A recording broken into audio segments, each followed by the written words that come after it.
Coming up next on Backstage at the Doudna, we'll introduce you to the members of the Real Vocal String Quartet. This group will change the way you think about quartet music as they play tributes to music from Appalachia to Kenya and Brazil. They're a group that freely mixes and ultimately transcends musical genres. That's all coming up next on Backstage at the Doudna, so stay right there.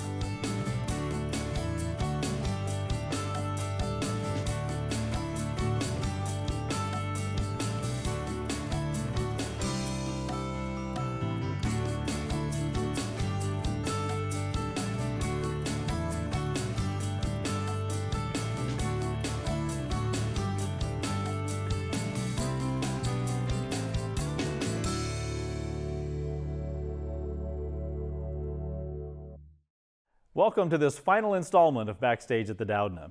In this program, you'll meet the members of the Real Vocal String Quartet. We sat down on the stage of the Dvorak Concert Hall to learn more about this group that really breaks the mold when it comes to string quartets. Welcome to Eastern, welcome to the Doudna, and we're just going to talk a little bit about what brought you all together and then maybe a little bit of what we'll experience tonight. So when we go out to look for artists to come to the Doudna, we look for people who do different, inventive, new, sometimes experimental programming. If people see string quartet in the name, they might think the traditional instrumentation, maybe some of the traditional kind of string quartet, but you are not. Is that accurate? We are not traditional. We've all studied traditional classical music. In fact, we all went to music conservatories in our training, but we follow our interests, which are far and wide, plus we compose music, we arrange music, and we improvise, and we sing.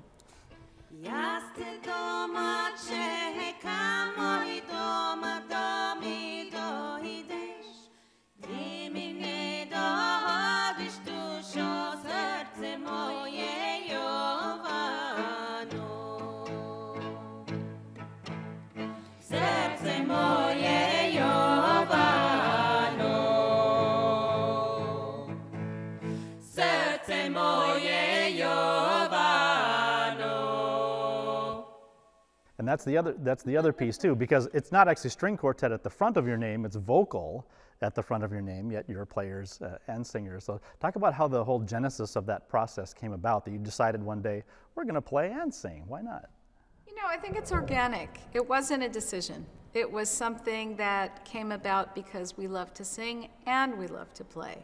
So, you know, for me, I grew up being a classical violinist, but I also grew up in LA and was exposed to folk music and rock music and pop and jazz and love it all. So for many years in my life, I had that stream where I was sort of a singer-songwriter and I was the classical violinist, and I hoped that it would all come together someday. And not only has it come together, but I've found other people who want to do it too.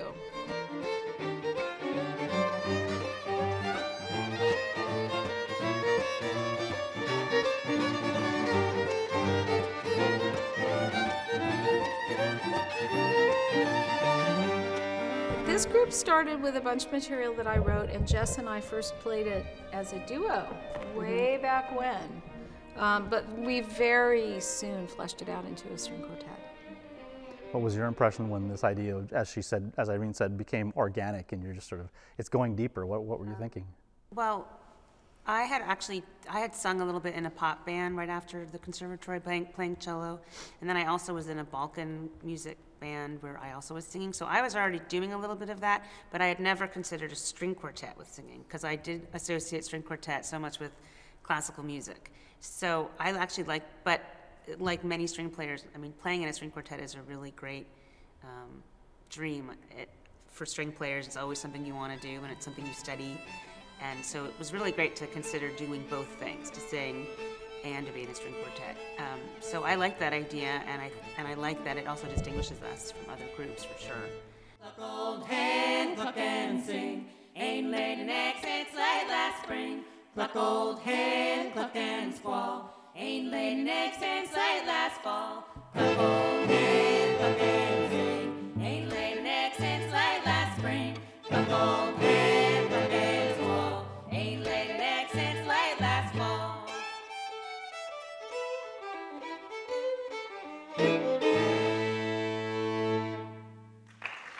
We should mention that they're kind of sitting in score order because we have the violinists here, Irene and Alyssa, and then Matthias, who does viola, and you all do voice, of course, and then Jess, who does cello. So that's sort of your comfortable environment, just to sit in that way, isn't it? So how did the two of you come about being a part of this group? I was asked to come play with these guys because they heard that I also improvised and played a variety of music and was classically trained, and it was a good fit, so they asked me to join quite a while ago at this point. Did you have to have singing on your resume? Or did they put out an ad that you have to have a 3-octave range, plus be able to do a few scales? Of course. What about you, Matthias? Well, I only joined recently. In fact, it's been only a couple of weeks since they've officially invited me to be in the group. Congratulations. Thank you.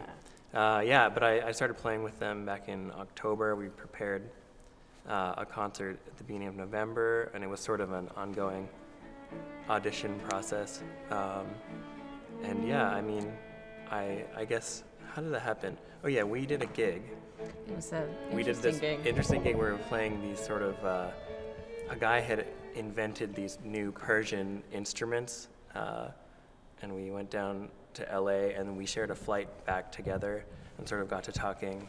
We chatted, and Yeah. I was like, oh, Matthias is a really interesting, like-minded musician. I found out that he composed and improvised and went to the conservatory in San Francisco, and I just took note. So when there was an opening, I was like, well, I don't know if he plays viola, but I'll just send him an email and find out. What's it like being the new person coming into an already well-established group? And talk about some of the ins and outs of that, because I'm guessing they're going to tell you you've got a certain amount of time to learn this literature. We've got gigs, we've got tours, we've got all kinds of things. So you have to go fast. Well, honestly, it's been really great. They really know who they are and what they want in terms of the identity of the band and the music that's being played. So that that really makes my job coming in super easy. They've also been very, very open. Well, their former violist was a woman also, and obviously coming in as a man, I have a different vocal range, and but they've been super open to experimenting with how that can fit in and work, and I think it's working really well. So. I keep you safe, I give you shelter, I give you warmth, I give you love, I help you up when you are broken.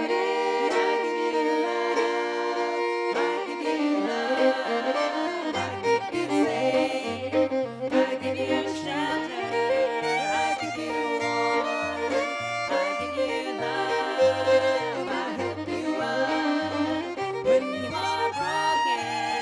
I give you love, I give you love.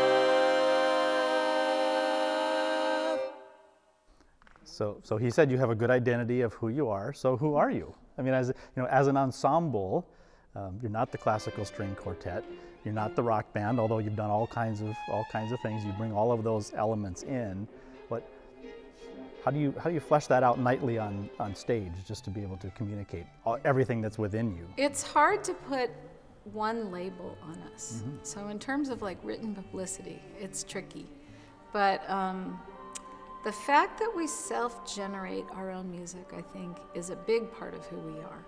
Meaning we don't play, unless it's a special project that we're doing for another artist. When we play as the Real Vocal String Quartet, we play our own music. So that means we've either composed it individually or collectively, or we've arranged it individually or collectively. I think that's a really big part. And that the whole world is open for exploration for us.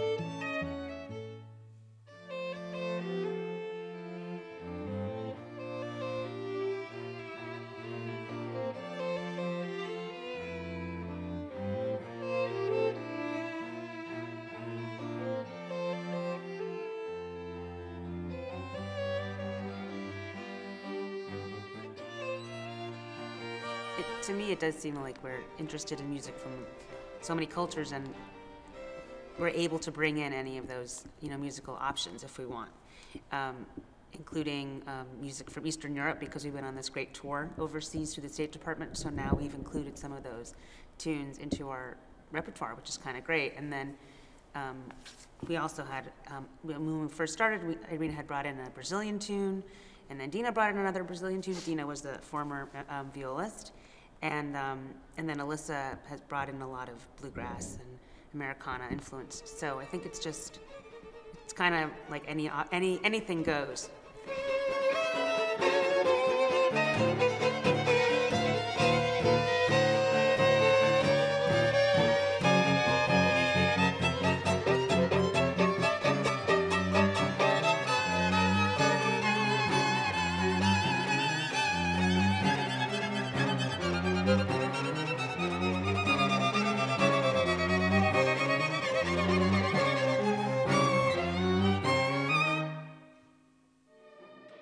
Well, what makes it different than a world music band is that the arrangements are fleshed out often, and we can use all the colors that a string quartet has, all the colors our voices have, so we have a really big range of things we can use.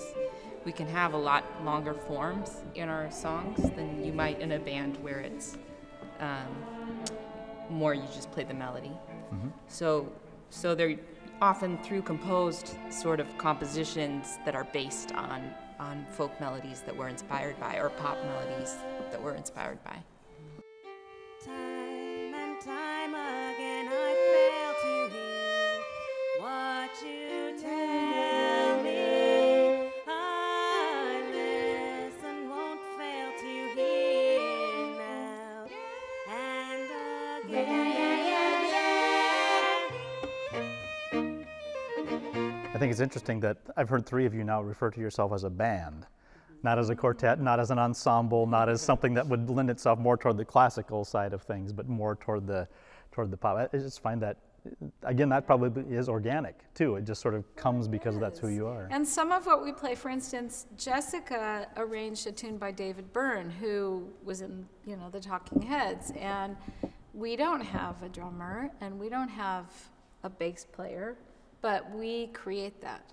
And I think that's one way we really feel like we are a band. We have to create and generate the rhythm with our string instruments.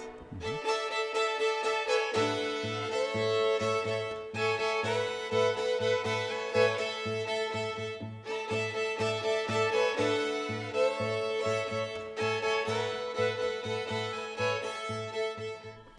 So with the vocal side of things, I know you're all trained musicians, but are you trained vocalists, or is it just something that you've liked to do? You've sung in bands, you said, and various things, but the more of your strict training was on the string side. Is that correct? And you just enjoy the singing part of it? I think we've all taken voice lessons somewhere along the line, or learned from our peers who were taking the voice lessons. That's my main way. Yeah, but we are definitely trained string players first, and then we add in vocals often as another texture. Sometimes we think of it, as the fifth voice. So there's not always a lead singer. It's not always with lyrics. The vocal elements to the songs. Mm-hmm. It could be for effect or for color or exactly. For something like that. So what happens in the musician's brain when you have to do two things at once? You're playing, you're trying to sing, you're trying to keep up with the music and all those kinds of things. I mean, what goes on in there? Maybe it's just second nature for you. No, it's a hard one. We were asked that question recently, and I said, for me, if I'm playing a rhythmic, repetitive pattern and then I sing a melody line over it, that's easier to then focus on the melody that I'm singing. But if I have to play a melodic line on my cello and sing another melodic line over it, it's not the same, a unison line. It is really, really like a brain game that I have to do. And then I have to be in tune with myself and in tune with my We really work on it. It takes a lot of practice. Yeah. I can imagine. It's something you can learn to separate the sides of your brain into my voice, the violin, and my voice. That's my voice. But it's to keep the wires from crossing. It takes just practice. If any graduate students would like to do some brain research on us while we're doing that, I'd be very interested. Who knows what they might find in there, right? Well, so when you're going through the music, I mean, do you ever long to go back to maybe traditional string quartet, or just pull something out just to sort of get the classical cobwebs out, or is that really not, just really doesn't feel right anymore for you as a band? I love classical music, but what this group is not that. And I think what we're really great at is creating groove and playing music that we've created ourselves, and that's become our identity, you know. And I think we all play classical music in other projects outside of this, and I'll love that too.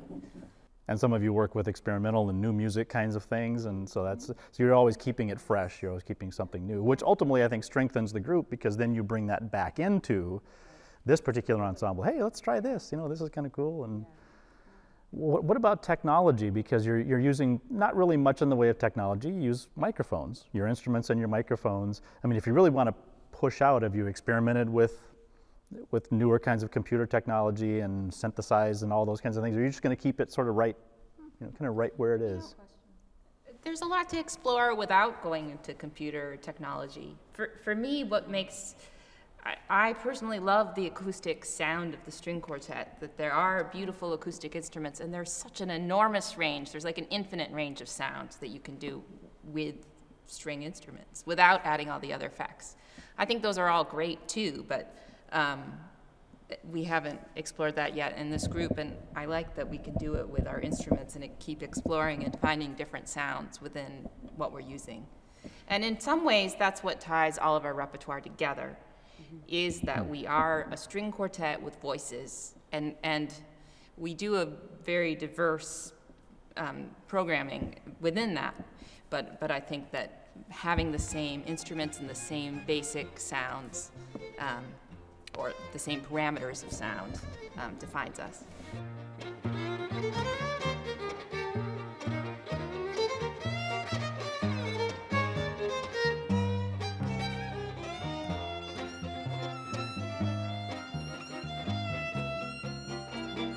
But I think we also like the challenge of, well, how can we be our own rhythm section and, you know, the lead sections of this simultaneously without bringing in an element where we just hit play and have that already happen. It's almost more of a challenge, or it can be sometimes. Or just sound like different instruments on our instruments. But with what we have, Yeah, and sometimes we, depending on the piece that's being composed or arranged, somebody will bring in a recording device and say, okay, play any weird sound you can think of, you know, so we have like unusual sound sessions. Well, you're going to be working with some of our students. We're preparing to go into a workshop here. Talk a little bit about what you like to do, because again, your repertoire, your programming, your whole philosophy is a little bit different than, let's say, you know, having students play something and you offer critiques and those kinds of things. You can do that, sure, but you're going to structure this a little bit differently. Talk about what you like to do with students to bring your philosophy of musicianship forward. We'll probably lead an improv workshop. We'll talk a lot about different things you can do to get started improvising. I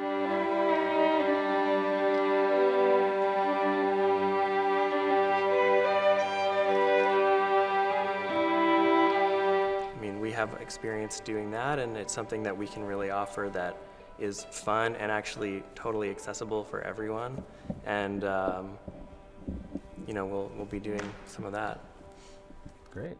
Well, you, as we talked previously, that you like to do everything from big concerts to smaller house concerts. I mean, is there a place that you're the most comfortable, or is it really just, it feels good everywhere you go just because of who you are and what you like to do? I think listening rooms of all sizes feel really nice. You know, it's different if you're playing in a hall that's this big and you're projecting out. That has a certain feel to it, and playing in a room for people has a different feel to it, but they're both enjoyable. You can still feel the same kind of connection and communication with the audience if there's 1,000 or if there's 100? Well, personally, I think like up to 500 in the string quartet is good. And after, you know, if the hall is really huge, it's a different kind of feel to it. This is just me, but I prefer halls that are like less than, I'd say 500 in this particular configuration. I dream the turquoise waters of islands again. They were warm, inviting, beckoning.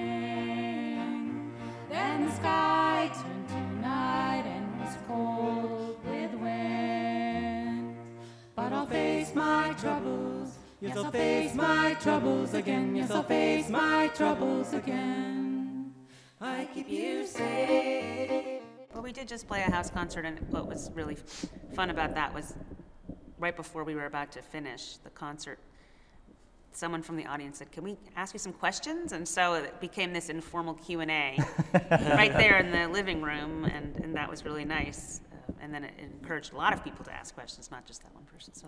So the audience tonight, for your performance, is there a particular message that you want to send, or is there something you want them to take away, some overarching sort of philosophy that you want to put out, or is it just simply let's enjoy, let's enjoy what these musicians brought to us, and feel that connection of what the arts can do? I know that for me is really the most important thing. I mean, music is an expressive art, and when we play, we try to put as much of our souls and character into the music, and we hope that we connect emotionally with an audience.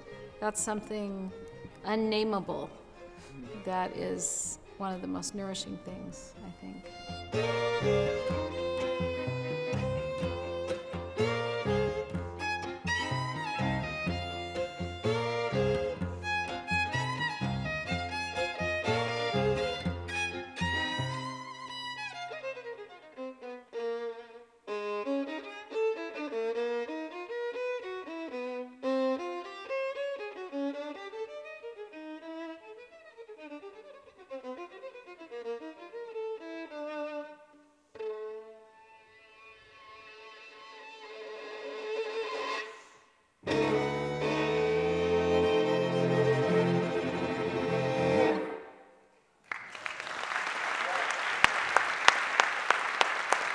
Final question, I guess, would be to any of the younger people or anybody who is experimenting with this. If they want to take a track, they're getting ready to graduate with a degree, strings or voice or whatever, how would you advise them to move on a path if they said, I want to do what Real Vocal does, something like that? Yours has been sort of, as you said, an organic journey, but are there some tips that you could give them? Well, now that we can look back on it, we can say, if you'll do this, this, this, and this, you can take some steps along that way. Any advice? I would encourage them to go for it. Like, it's scary. Classical music has a tradition that's very spelled out in terms of how you learn things in a fairly linear way. And I find that my path into improvising and composing has been much less linear. It's been more like, okay, I'm going to play along with these recordings, or like, I'm going to try soloing with these friends.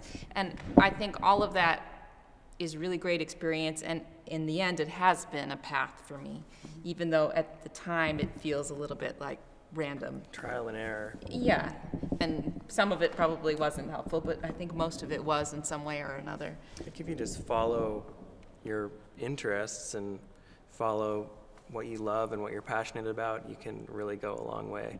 And I mean, for me, I always just kept an ear open to other sounds and other things that just really excited me. And even if you don't have someone telling you how to do it or what to do, you can get a long way just by trying at all. And classical music, even the tradition of classical music, I believe has always been informed by folk music, or music that's in people's cultures in their times. And I feel like that's what we're doing to some extent, is we're using modern sounds that are around us, that we've grown up with culturally. So, and I agree with Alyssa, even if you're afraid and even if you fall flat on your face many, many times, they say the most successful people fail the most, right? Because you put yourself out there.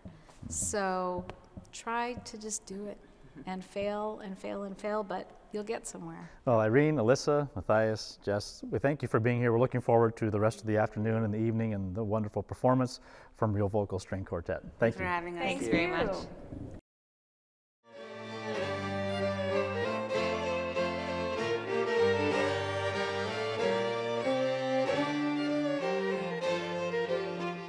Thank you for joining us for Backstage at the Doudna. More information about the Doudna Fine Arts Center is available at eiu.edu/Doudna. And to catch up on more episodes of Backstage from past and present seasons, head over to our YouTube channel at youtube.com/WEIUTV. We'll see you next time.